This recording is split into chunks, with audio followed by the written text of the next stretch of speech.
আজকে তোমাদের সাথে শেয়ার করব খুব সুন্দর একটা পিঠা, অপরাজিতা পিঠা, যাকে বলে অপরাজিতা পিঠা, অপরাজিতা ফুল।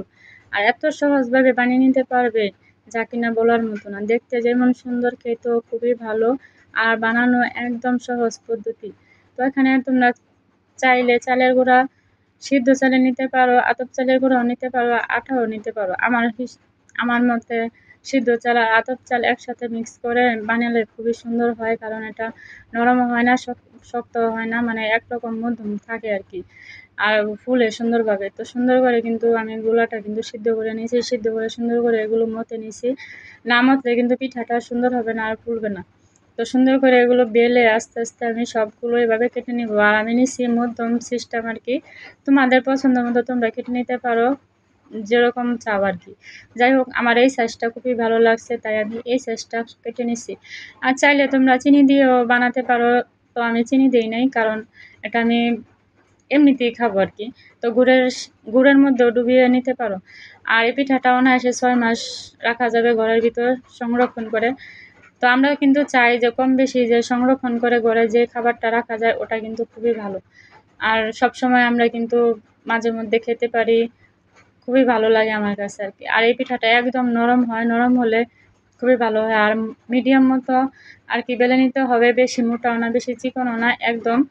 আর রুটির চেয়ে একটু হালকা মোটা হবে। যদি এত পরিমাণ মোটা হয় তাহলে কিন্তু পিঠাটা হবে না আর সুন্দর হবে না, আর ফেটে যাওয়ার সম্ভাবনা থাকবে, ফুলেও মানে ফুলবেও না। যদি না ফুলে পিঠার ভিতরে কিন্তু কোনো কিছুই যাবে না, আর ভালো লাগবে না, নরম হবে না। সব জিনিসই কিন্তু না ফুললে একদম ভালো লাগে না। তো সবগুলো আমি এভাবে একটা একটা করে সবগুলো কিন্তু আমি বেলে এভাবে কেটে নিছি। তো আমার কিন্তু কাটা শেষ। এখন আমি সুন্দর করে এগুলো এভাবে এক মাথা দিয়ে সুন্দর করে মেরে নিয়ে সুন্দর করে এগুলো আমি ফুলের মতো তৈরি করলাম। এই যে দেখতেই পারতেছো কত সুন্দর, ইজি, একদম ইজি। কিন্তু দেখে মনে হইতেছে যে এমনি ফুল দেখলে মনে হয় যে এটা কিরকম ভাবে বানাইছে, আসলে কিন্তু একদম সহজ। আর মাথাটা ভালো করে মেরে নিতে হবে, তা না হলে কিন্তু তেলের মধ্যে দিলে এটা কিন্তু ফুলে যাবে।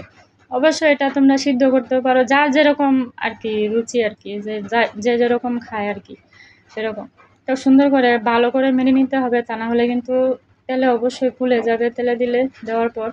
তো পিঠাটা বিশ্বাস করতে না এত ভালো হয়েছে, আর এত সুন্দরভাবে ফুলছে যা কিনা বলার মতো। আর দেখতে আমার সত্যি কথা নজর কাড়ছে, এত সুন্দর লাগছে।